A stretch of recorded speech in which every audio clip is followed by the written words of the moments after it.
Story 1. The salt air used to calm me. That's why I took the lifeguard job. Not for the minimum wage or the tan lines, but for the way the ocean sighed at sunset, like it was letting go of the day. I'd grown up in this town, knew every splintered plank of the boardwalk, every hidden tide pool where tourists left soda cans and sunscreen bottles. But that summer, the beach stopped feeling like mine. It happened on a Tuesday, the kind of dead week after 4th of July, when the crowds thin and the heat turns the sand into a griddle. I'd stayed late to fix a broken locker at the station, a rusty old thing that hadn't shut properly since the 90s. By the time I finished, the sun was long gone, and the boardwalk was a skeleton.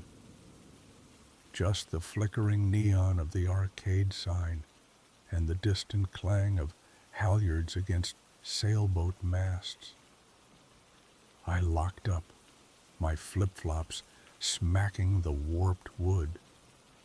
The pier loomed ahead, its silhouette jagged against the moonless sky. That's when I saw it. A shadow darting beneath the pylons, too low to the ground for a person, too fluid for a raccoon. A dog, I thought. Some tourists lost mutt. "Hey!" I called, fumbling for my flashlight. The beam cut through the dark, revealing wet footprints, not paw prints, human, small, barefoot, trailing toward the waterline. I followed. The sand under the pier was colder, the air thick with the stink of rotting kelp. The beam caught something metallic, a hatch, half buried, its hinges crusted with rust. I knelt, brushed the sand away. A symbol was etched into the metal, an eye inside a wave. Local legend stuff. The old-timers at the diner loved warning tourists about the drowned ones, spirits who dragged swimmers down to build their coral kingdoms. I'd rolled my eyes every time. The hatch groaned open, revealing a ladder descending into black. The smell hit me first. Mildew and spoiled milk.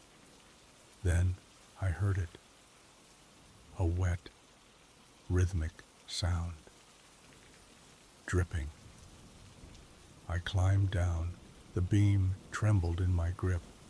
The room was small, walls lined with barnacles. A pile of decayed beach toys lay in the corner, a deflated seahorse, a shovel crusted in algae. But it was the Polaroids that stopped me.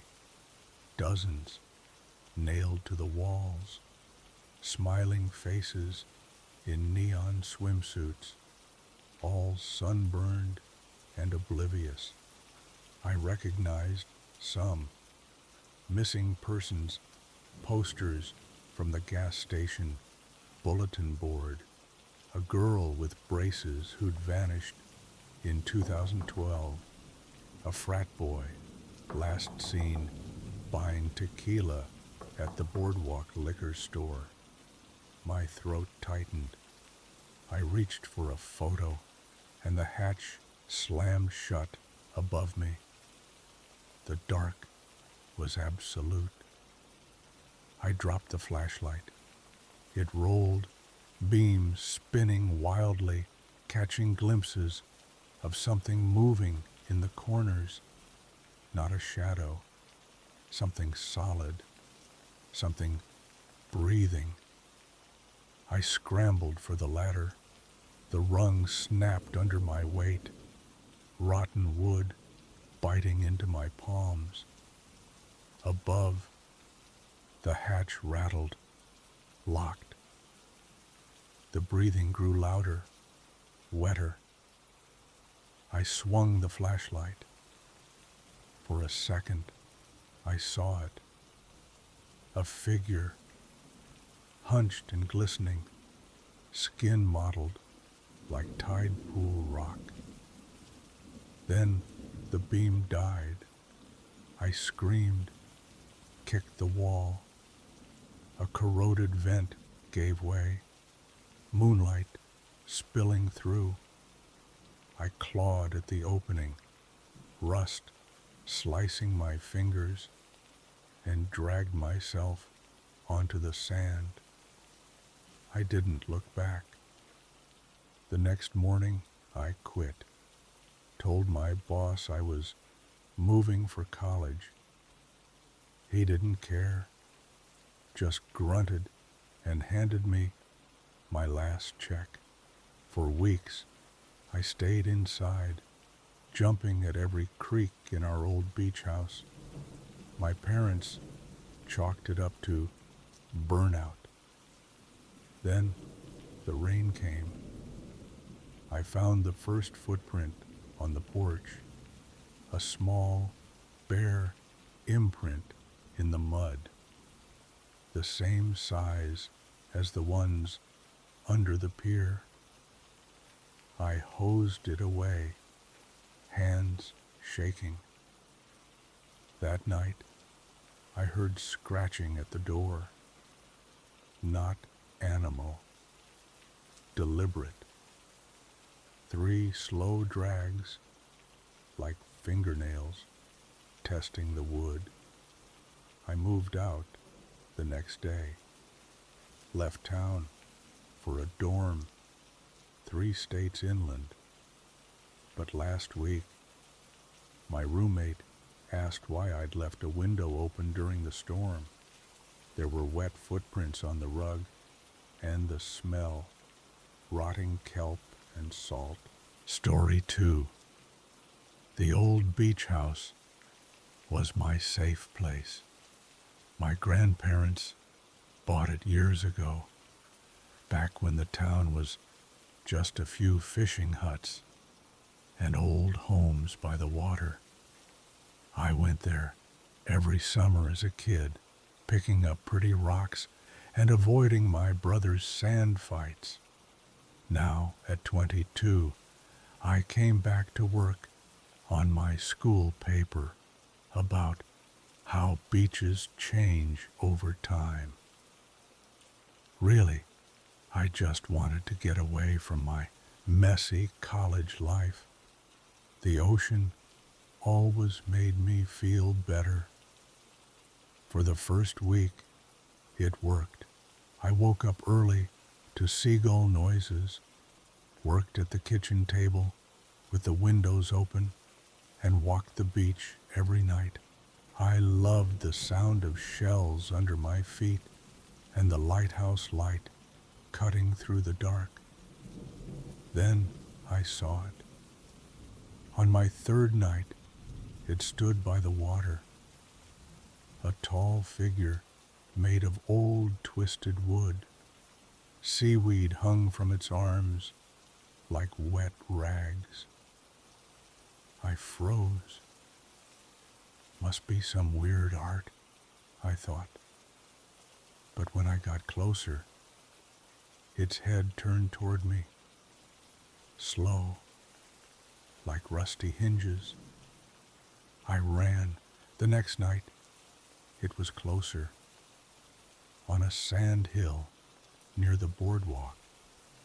Its face looked more human now, with knotted wood for eyes.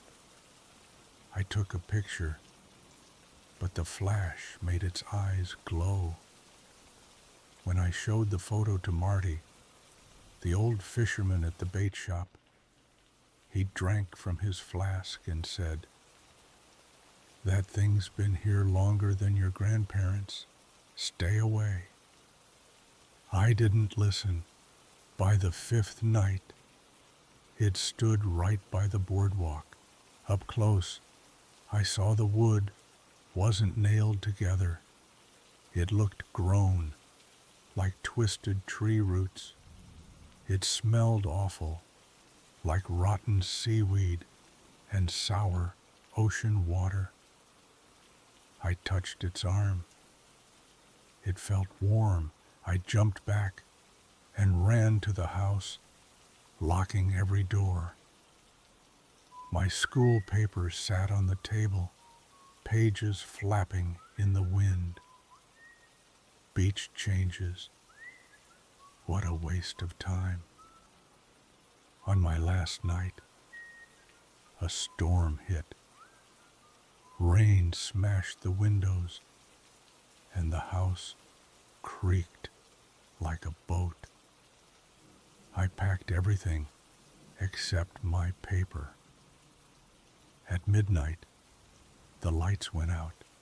Then the knocking started. 3 loud bangs on the porch door. I told myself it was the wind. 3 more knocks, slow, like someone waiting. I shined my phone light at the window. It stood there, seaweed hair dripping on the mat. Its body stretched taller, pieces of wood moving until it almost touched the roof. The knotted eyes shone black and wet. I bolted out the back door, barefoot, into the storm. Rain stabbed my skin. The boardwalk was slippery, wood groaning under my feet. I didn't stop until I reached Marty's truck, parked by the closed diner. "Leaving?" he asked, staring at my wet clothes. "Yeah." He didn't ask why. As we drove past the beach, I looked back. The figure stood under a streetlight, one wooden arm pointing at the road. It knows where I live. I didn't sleep for days. When I finally opened my school paper, the pages were wet and wrinkled. Between my notes, new words were scribbled in messy writing. It watches, it remembers, it waits. I burned the paper. The smoke smelled like the ocean. Now, back in my tiny apartment, I tell myself it was just tiredness, stress. But last night I found a piece of driftwood on my windowsill. Wet seaweed stuck to it. And outside, under a broken streetlight, a tall shadow stands, watching. Story 3. The beach was my favorite place. Not the sandy part with tourists and sunscreen smells. The rocky edge where tide pools hid. Tiny worlds trapped in stone, full of crabs scuttling sideways and fish that glowed blue. That's why I took the internship. My job: check the pools at dawn, count the creatures, write notes. Easy, boring, perfect. Until the reflection. It happened on a Thursday. Fog hung low, turning the sunrise into a dull gray glow. I knelt by my favorite pool, poking a starfish with my pencil. My reflection stared back from the water. Messy bun, faded hoodie, dark circles under my eyes. Normal. But when I reached for my notebook, my reflection didn't move. It just smiled. a big, toothy grin like it knew a secret. I fell back, scraping my palms on the rocks. The water rippled. When it settled, the reflection was gone. Too much coffee, I lied to myself, voice shaky. I packed up fast and left. That afternoon, I heard kids laughing. Not happy laughs, sharp, mean giggles, like when bullies trap someone. I followed the sound to the same tide pool. No one there, just wet rocks and a rusty old locket half buried in sand. I picked it up. The chain broke in my hand, green with age. Inside was a photo of a girl in a bright pink swimsuit, her smile too wide. 80s hair, big curls, neon scrunchie. Her eyes looked dead. Back at the tiny apartment I rented, I Googled missing girl of my town 1980s. The screen lit up with an old newspaper article. Local girl, 12, vanishes during beach trip. Police suspect drowning. Same face as the locket. My hands shook so bad I spilled my tea. That night, I took a hot shower to calm down. The mirror fogged up. I wiped it clean with my towel and froze. My reflection wasn't moving.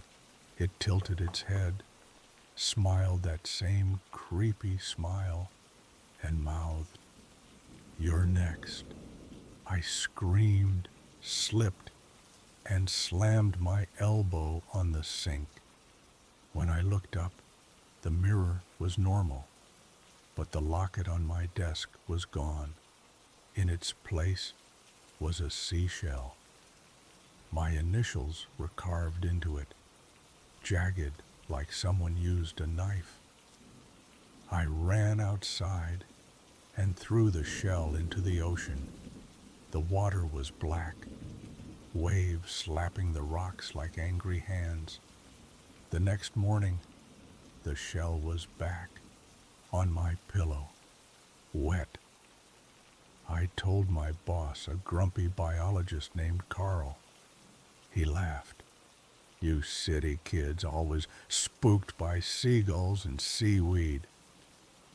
But the giggles came back. Every dawn as I checked the pools, I heard them, little girl giggles, always behind me. When I turned, nothing, just empty beach. One morning, I found a doll's arm in the tide pool, plastic, cracked, with chipped pink nail polish. When I reached for it, the water turned ice cold. My reflection grabbed my wrist. I yanked back, fell into the rocks. My arm burned where it touched me, red marks like tiny fingers. That night, I packed to leave. The internship didn't matter anymore. I just wanted to go home. As I zipped my bag, the bathroom faucet turned on. Cold water gushed. I shut it off, hands trembling. The mirror fogged up again. Words appeared, drawn by invisible fingers. YOURENEXT.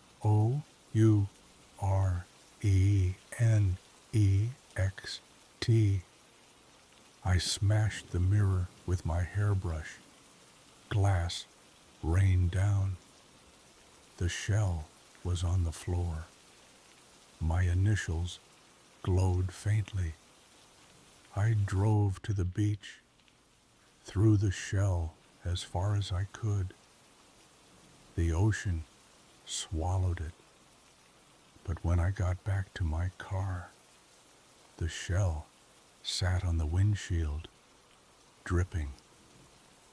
I slept in my car that night, doors locked. At dawn, I went to the tide pool one last time. The girl's reflection stared back, not mine. Her neon scrunchie, dead eyes, too wide smile. She pointed at the horizon. I followed her finger. Far out, past the waves, something floated. Pale, lumpy. A body?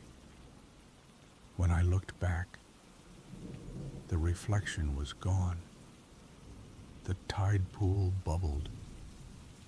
A seashell rose to the surface, another one, with my initials. I quit that day, drove home, blasting music to drown out the giggles in my head. But this morning, I found wet sand in my shoes, and the shell is on my nightstand. The giggles won't stop. Story 4. The carnival was supposed to fix things. Just one good day with my son, Jake. No bills, no stress, no crying. For weeks, he'd begged, "Please, Mom." All my friends went. I'd saved $40 from skipping meals. It wasn't enough, but I couldn't say no. The boardwalk smelled like fried dough and sunscreen. Jake dragged me past the Ferris wheel to a ring toss booth. The man running it wore a faded clown costume, red nose peeling, smile painted too wide. "3 rings for $5, he shouted. "Win a prize for the kiddo." Jake missed all 3 rings, his eyes filled with tears. The clown leaned over the counter. "Ah, tough luck. Tell you what," he slid Jake a 4th ring. "Free shot for the little man." Jake threw it. The ring wobbled, then hooked onto a bottleneck. The clown clapped. "Winner, pick your prize, champ." Jake chose a purple stuffed octopus. It had shiny black button eyes and arms that wrapped around his neck like tentacles. "His name's Mr. Snuggles," Jake said. That night, I heard singing "Rockabye Baby" on the treetop. I thought Jake left his tablet on. I tiptoed to his room. Mr. Snuggles lay on the floor. Its eyes glowed green. The voice, raspy, like a broken toy, came from its stuffed mouth. "When the wind blows, the cradle will rock." I grabbed it, ran outside, and threw it in the trash. The next morning, Jake screamed, "Mom, Mr. Snuggles came back." The octopus sat on his bed, one button eye dangling. I tossed it in a dumpster across town. That night, I woke up to giggling. Mr. Snuggles was on the kitchen table singing, "When the bow breaks, the cradle will fall." I drove to the carnival. Gone. Just empty boardwalk and crumpled tickets blowing in the wind. An old man sweeping said, "Looking for the clown? His shop's on Pier 9. Pier 9 was rotting. Waves crashed under the broken planks. A sign hung crooked, Carnival Treasures. The door creaked open. Dust floated in the dim light. Shelves were packed with stuffed octopuses, all purple, all tagged with names. Emily, Tyler, Sophia, Marcus. A phone buzzed on the counter. A news alert. Local boy, 8, missing after carnival visit. The photo showed a kid hugging a purple octopus. The clown stepped from the shadows. His smile stretched wider, showing black, broken teeth. Kids always come back for their prizes, he said. I ran. At home, Jake's window was open. Curtains flapped in the wind. Mr. Snuggles was gone. So was Jake. I called the police. They didn't care. Teens run off all the time, the officer said. That night, I heard singing again. And down will come baby, cradle and all. Mr. Snuggles sat on the couch. Its mouth was sewn shut with thick black thread. I ripped it open. A folded note fell out. Childish handwriting. Mommy, I'm with Mr. Snuggles. He says you can come too. Jake. I drove back to Pier 9. The shop was lit now. Neon lights buzzing.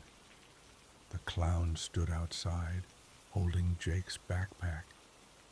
Where is he? I screamed. He pointed to the ocean. With the others, in the moonlight, I saw them. Dozens of kids wading into the waves, holding purple octopuses. Jake stood waist deep, Mr. Snuggles wrapped around his neck. Jake, come back. He turned. His eyes glowed green. The clown laughed. Told you. Kids always come back. I charged into the water, but the waves knocked me down. Salt burned my eyes. When I looked up, they were gone. Now, I sit on the beach every night, waiting. Last week, I found a purple tentacle washed ashore. It's singing. Story 5. The tiki bar job was easy. Pour drinks, wipe counters, smile at sunburned tourists. Nights were quiet, just the hum of the fridge, the clinking of ice, and the rhythmic crash of waves against the shore. I needed the money. Rent was overdue. The electric bill was a threatening shade of pink, and my daughter's birthday gift, a sparkly unicorn she'd been circling in the toy store, was still just a dream. But then the kids showed up, and everything turned wrong. They came every night at 11:45, like clockwork. 4 teens, 2 boys in oversized, baggy hoodies, their faces obscured by shadows. 2 girls with tightly woven braided hair that seemed to absorb the dim light of the boardwalk, slipping past the faded, weather-beaten beach closed sign. They never bought drinks, never ordered food, never talked, not even to each other. just stood at the edge of the sand, staring at the vast, dark expanse of the ocean like they were waiting for a text message that would never arrive. A message from a world they no longer belonged to. Creepy, my coworker Marco said one night, his voice low and laced with a nervous laugh. He tossed a lime slice at them, the fruit landing harmlessly on the sand. Bet they're dealers or some kind of weird cult. But they never did anything wrong, just stood there, their presence a constant, unsettling weight in the otherwise peaceful night. One Tuesday, the bar was dead. Not a single tourist in sight. Marco, sensing an early night, punched out and left, leaving me alone with the silence and the growing feeling of unease, curiosity, or perhaps a morbid fascination got the better of me. I followed the kids. The boardwalk lights flickered erratically as I trailed behind, hiding behind the brightly colored ice cream stands, the overflowing trash cans, the shadows cast by the towering Ferris wheel. The teens didn't look back, didn't speak. They walked with a strange, almost mechanical gait, their movements fluid yet unnatural. They walked straight into the waves, shoes, jeans, hoodies, everything. The water swallowed their ankles, the waves lapping at their knees, then their waists. They didn't splash, didn't laugh, didn't scream. A wave crashed, a wall of dark water rising and falling, and they vanished, swallowed by the sea like they were never there. I called 911, my hands shaking so violently I nearly dropped the phone. The cops came, their flashlights cutting through the fog, their voices echoing across the empty beach. They found nothing. No footprints in the sand, no wet clothes left behind, no sign of the teens. "You're drunk," one officer said, his light shining directly into my eyes, his voice laced with suspicion. The next morning, the local news reported that 4 teens had drowned 50 miles north, their bodies recovered from the churning surf. The faces on the screen were the same faces I'd seen on the beach, captured by the bar's security camera. "Tragic accident," the reporter said, her voice devoid of emotion. That night, the kids came back. Their clothes were bone dry, their skin pale and almost translucent. Their eyes were milky white, like fogged up glass, reflecting the dim light of the bar with an eerie glow.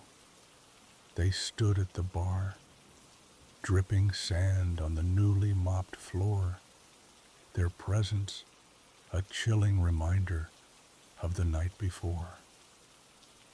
"What'll you have?" I asked, my voice cracking, my heart pounding in my chest.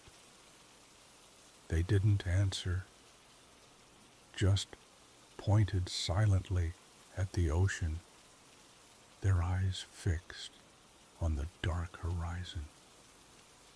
Marco quit the next day, slamming his apron down on the counter. "This place is cursed," he said, stuffing his belongings into a trash bag and storming out the door. I stayed. Rent was due, and the bills weren't going to pay themselves. Tourists started acting weird, their eyes following me with a mix of fear and fascination. A girl showed her friends a selfie, her voice trembling. "Look, that bartender's in the background." My face was blurred, my eyes glowing white like the teens. I deleted all my social media, hoping to erase the evidence of my presence. A week later, a little boy tugged at his mother's arm, pointing towards the waves. "Why's that lady in the water?" he asked, his voice high-pitched and innocent. I looked, but saw nothing. But that night, I found seaweed tangled in my hair, salt clinging to my pillow. Last Thursday, a grizzled fisherman slammed his beer down on the bar, his eyes wide with a mixture of fear and rum-fueled paranoia. "You seen them kids? They're ghosts, I tell ya. Drowned years ago." His breath smelled like stale beer and desperation. "They're looking for company," I laughed, trying to dismiss his words as the ramblings of a drunk. But that night, the teens stared at me with an intensity that made my blood run cold. One girl smiled, her lips cracked and blue, a silent invitation. I quit, threw my apron in the dumpster, and drove north, hoping to escape the haunting presence that followed me. This morning, I woke up to find sand scattered across my bed, wet footprints leading from the bedroom to the bathroom. My reflection in the mirror, pale gray eyes like dirty seawater, staring back at me with an unnerving familiarity. The news says a bartender drowned last night. Her body never found.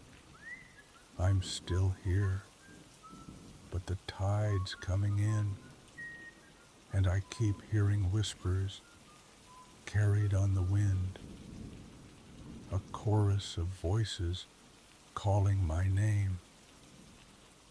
Join us.